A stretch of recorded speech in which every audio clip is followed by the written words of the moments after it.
একটা ছোট গ্রাম, নাম পুষ্পনগর। গ্রামটা ছিল সবুজে ঘেরা, মানুষজন সরল আর পরিশ্রমী। এই গ্রামেই থাকতো এক ছেলে, নাম খোকন মিয়া। খোকনের বাবা ছিলেন একজন চাষি, মা গৃহিণী। খোকনের মা ছোটবেলায় বলতেন, আমার খোকন একদিন অনেক বড় হবে, সবাই ওর নাম শ্রদ্ধা করে উচ্চারণ করবে। কিন্তু স্কুলে সবাই তেমনটা ভাবত না। খোকনের ক্লাসে কিছু ছেলে ছিল, রনি, তুষার আর বাপ্পি। ওরা সবসময় খোকনের নাম নিয়ে হাসাহাসি করত। এই খোকন, তুই তো এখন বড় হয়েছিস, খোকা নামটা এখন মানায় না। খোকন মানে তো ছোট্ট বাচ্চা, হা হা। প্রথম দিকে খোকন কিছু বলতো না, শুধু হেসে উড়িয়ে দিত। কিন্তু ধীরে ধীরে ওর মন ভারী হয়ে গেল।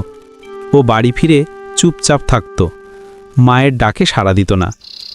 একদিন মা জিজ্ঞাসা করলেন, কী রে খোকন, আজকাল এত চুপচাপ কেন?